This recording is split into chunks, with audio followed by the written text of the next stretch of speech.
Hi everybody, Randy McKee here at Soccer 605, and I'm here once again with Coach Jeremy Tosaya, the head coach at Dakota Wesleyan, but a man of many other coaching functions. We're going to talk a little bit about that today because I'll tell you what, Coach, I can't remember knowing any coaches in my 25 years of doing soccer in South Dakota who have spent as much time the last couple of years going and advancing licenses and that, and being involved in the coaching business as you. So, first I want to commend you for that. How's that turning out for you? I mean, where are you at now with both the organizations? NSCAA, I'm an associate staff member for the National Soccer Coach Association of America, which means teaching the academy courses, the residential courses. So far I've done a couple national diploma courses, and then with that also hopefully getting going on getting some courses here in South Dakota. I think is one of the reasons why they brought me on staff. Yep. And you've been with U.S. Soccer going through all their stuff too. Yeah, so U.S. Soccer, I've been on state staff since 2010. So doing the youth modules, E-license, D-license. I'm on Minnesota state staff as well, doing courses over there for the federation. So yeah, really enjoy just giving back. I went through the courses myself, and I had some great instructors. Just hoping to give back to the game same way. Well, and you have been in, through like regional ODP, state ODP, those types of things. We just found out last week that the South Dakota Soccer Association has hired you to kind of be out in the communities, talking to organizations, helping them get going and getting a good toehold, working with the coaches. Yeah, I think just growing the game, and that's all I've been trying to do since I've been here in South Dakota is with Mitchell Soccer Association, Dakota Alliance, coaching education for South Dakota State Soccer. So I really don't see my role changing a whole lot. Just trying to broaden it a little bit maybe, but just still trying to grow the game. Well, and the game needs growing. I mean, we've and not just in South Dakota. I mean, nationally, we've seen some shrinkage in numbers. I think in the South Dakota State Soccer Association, we've seen some shrinkage there, and some of that has been, teams leaving to go to U.S. club soccer teams. So, I mean, we still have kids playing soccer, but maybe not under that particular shield. Sure, yeah, and I think regardless of where they're playing or all that kind of stuff, the biggest thing is we need to educate coaches. We need to get more kids involved. We need to improve the level. We need to improve the quality of competition and the consistency of competition. And so I love the game. It's a beautiful game. It's been very good to me. I'm one of the fortunate people that gets paid to do this full time. And so for me, it's a no-brainer that you have to give back to something that's been so good to you. Well, why don't you I don't think we've ever talked about this, in all the interviews we've done together. Tell me about your upbringing in soccer, where you came from and what kind of soccer you played as a kid and coming on through. Sure. I grew up in Colorado and played YMCA soccer, growing up, and started moving on to more competitive stuff, but actually grew up, a little bit more too. High school and stuff was overseas. Played a lot of it wasn't structured, a lot of street soccer, things like that. But came back to the U.S. and then getting involved in college and stuff again too. So, I mean, it's, I played a lot of rec and a little bit of club and then going overseas. So, I mean, it was not exactly what most kids here in the U.S. are used to doing. Especially that street soccer culture. We have one town in South Dakota that has kind of had a little bit of a street culture. When Ronnie Tice was out in Spearfish, he tried to instill that, and they play soccer like they play street soccer out there. I remember my kids playing there, and I mean, in the neighborhood, the ball might pop over the fence, and both teams would pop over and play in the next yard. So I mean, they tolerated that kind of stuff at Spearfish. Yeah. No, and I think, and that's that's why some of the countries we see are so good at the game, because kids just still. I mean, like when we go down to Brazil, or we go down to Mexico. And when I take my teams down there, the kids down there are just so amazing because they just play all the time. I was just in Argentina, and you don't have to convince kids to play. You don't have to have adults there. You don't have to have supervision and referees. They just show up at the court down the street, and they just start playing. And that's kind of where I grew up. They had a lot of basketball cement courts with soccer goals underneath the basketball standards. And kids are just playing in those cement courts all over the place. So, I mean, kids just play for fun. Well, and around the world, you look at what we've done in the U.S., and I know our friends from England and really all over the world come and look at complexes like you have here in Brookings or Mitchell, and they just go, whoa, this is unbelievable, because their kids are playing on grass, rocks, dirt, whatever they can play soccer on. Yeah, and there's it's fun because you go look at some of these cultures, and if you show up with a soccer ball, just kids are drawn to you because half the time they're not even playing with soccer balls. And that's a luxury sometimes, you know. And so, yeah, I mean, you just pull out a round ball and they just set out a couple shirts or a couple shoes, and those are the goals, and you just start playing. I mean, so yeah, we're very spoiled with our facilities, and you know, have to have all the structure and everything. And there's a safety issue to that as well. But you know, to be honest, that's why I believe we're so good at basketball, is because we had such a pickup game mentality, and so many kids just played for the fun of it. And we're starting to lose that too. But that's why we're lagging in soccer. Well, and not only that, but we see, and even in NCAA football now, so many of those kids don't come from middle-class families. That's their way out. And I mean, I know when I played there, I had a bunch of teammates that was their way out of the projects, and they would do anything to not have to go back there. And you know, so around the world, you don't see the middle-class people playing soccer. It's all the lower-class socioeconomic kids who are doing it all the time. Yeah, I think you look at any country's history in sports, that's a lot of that comes, you know, for the majority, a lot of it comes from that area. But again, it just comes down to the more you play, the better you are at the game, regardless if it's structured, unstructured. I mean, so the more touches you get. So here in the U.S., seeing kids touch the ball twice a week and maybe games on the weekends, you can see why we're lagging a little bit. Well, you know, and let's move on to the next part, because you and I have had a couple conversations in the last week about this. How we need to do more playing in South Dakota, and you know, the people who are watching this, who know what the Skinny is, we know about South Dakota United, and they've kind of been a redheaded stepchild in the USU soccer community. Derry, you know, found U.S. club soccer, took most of his teams over there, have had a tremendous amount of success, had a national championship last year with one of them, and so now, you know, we see, you know, the Tempo group down there at U.S. Club Soccer. I think that's probably more because of a rule than anything else, but they are there nonetheless. But they've done a really good job at Tempo and some of these other communities of putting youth soccer together with the organizations actually collaborating and cooperating. And I mean, do you see the competitive side of the game being able to do that? I hope so. I would like to. You know, it's like you and I were talking about earlier, especially from a college standpoint now. Now that high school has been sanctioned by the state, there is not going to be a state tournament anymore where a college coach can come and watch teams play. And you know, now that we've never had really a league in the spring. I mean, at one point we had East River League that Mitchell Soccer participated in. This year it was Dakota Challenge.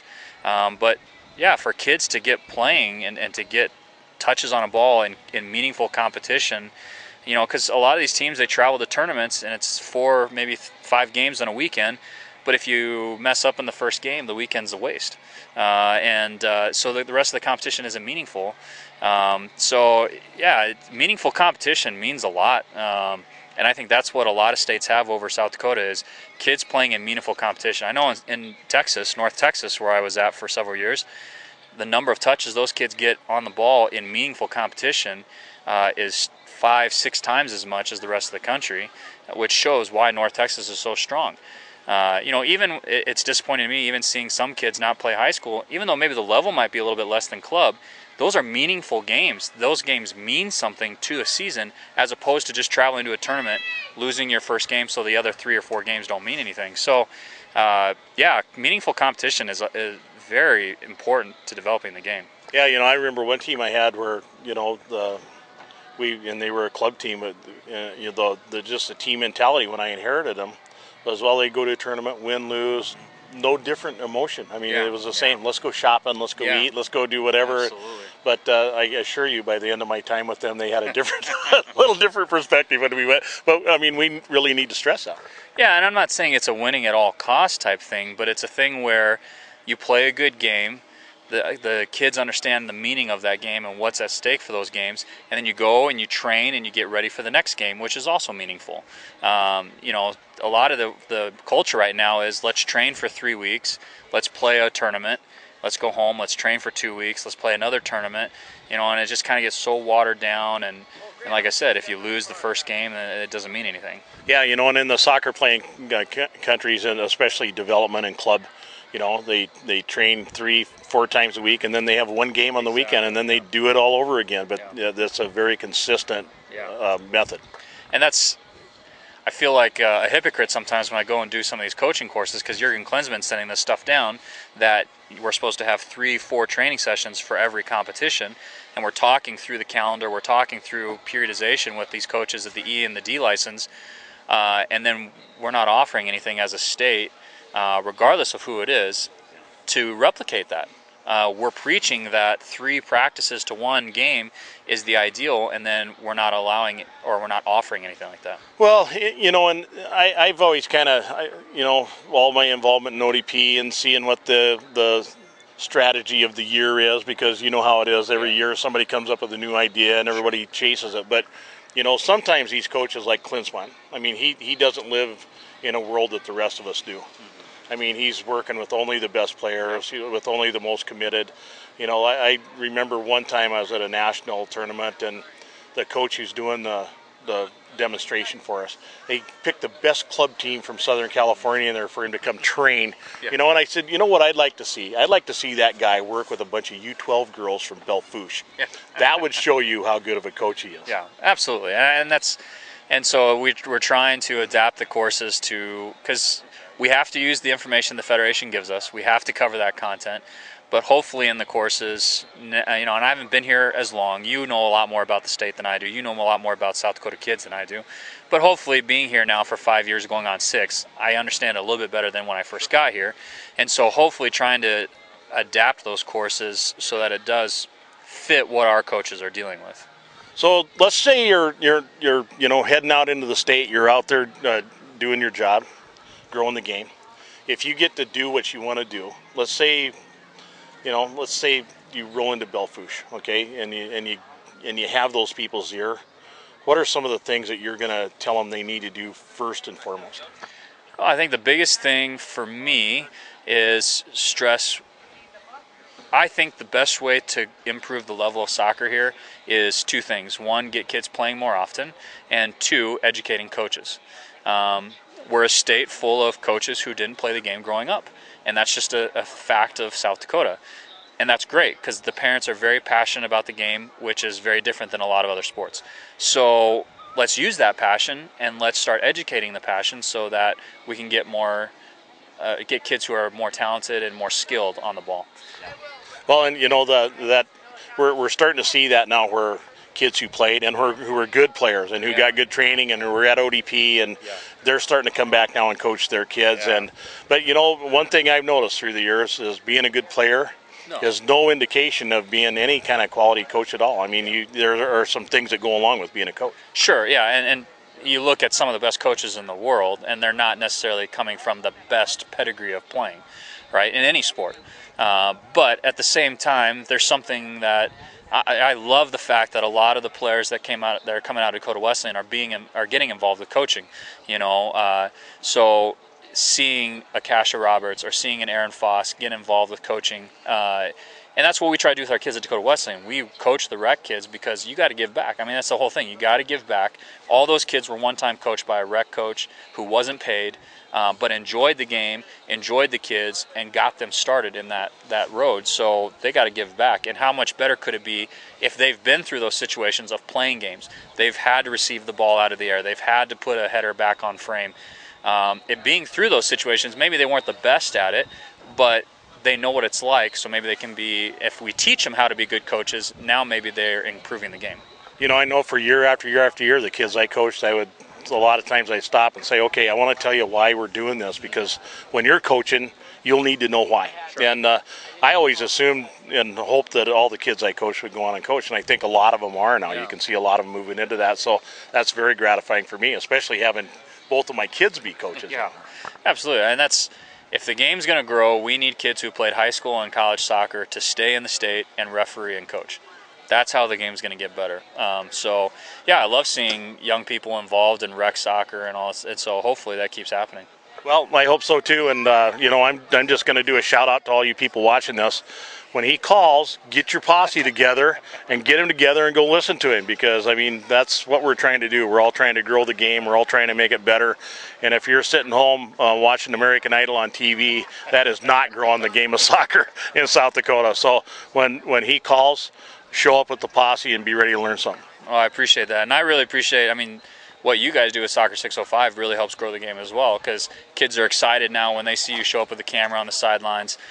So it's bringing some excitement, and it's bringing some notoriety of the game of soccer to the state of South Dakota. So I really appreciate what you guys are doing as well, because it does help grow the game. You know, we've heard from people all over the country that they wish they had something like Soccer 605. You know, it's an envy, and I you know, it's just a little deal, but you know, we love doing it, and I think that shows. Yeah, well, why do kids want to play basketball and football? Because those are the things they see on TV and they see in the media all the time. So you guys are giving a media outlet to soccer where kids might be excited to be highlighted in, you know, Soccer 605 play of the week and all that kind of stuff. So it definitely helps grow the game. I mean, kids, that's good or bad, kids like being in front of a camera, right? So yeah, well, you know, it was so great last year. The first game of the year, we were down at Yankton covering the Yankton Watertown game, and I had my big jib out, you know, and when I get that out, it draws a lot of attention. But literally a bunch of high school football players from Yankton walked behind me, and one of the players said, "Look at that." He goes, "I wish football got that kind of attention." And man, that'll make a tear come to your eye when you love soccer. Yeah, absolutely. What kid doesn't enjoy that? So, no, you guys are definitely helping grow the game, but hopefully we can all just keep working together, regardless of what you represent or what your title is or whatever. But, you know, just getting people that love this game to work together to grow it would be fantastic. Yeah, and another thing I want to shout out here, too, about growing the game and collaborating. If you say you're in this for the kids, then you need to prove it. And not just today or tomorrow. You need to go prove it every day. And, you know, and then when you do that, we'll believe that you really are in it for the kids. But until then, you're just a poser, I think. Yeah, I think that's the thing. There's a lot of people here who have good intentions. I've met a lot of people in a lot of different associations. I think their hearts are definitely in the right place. So if we could just get on the same page now, that'd be fantastic.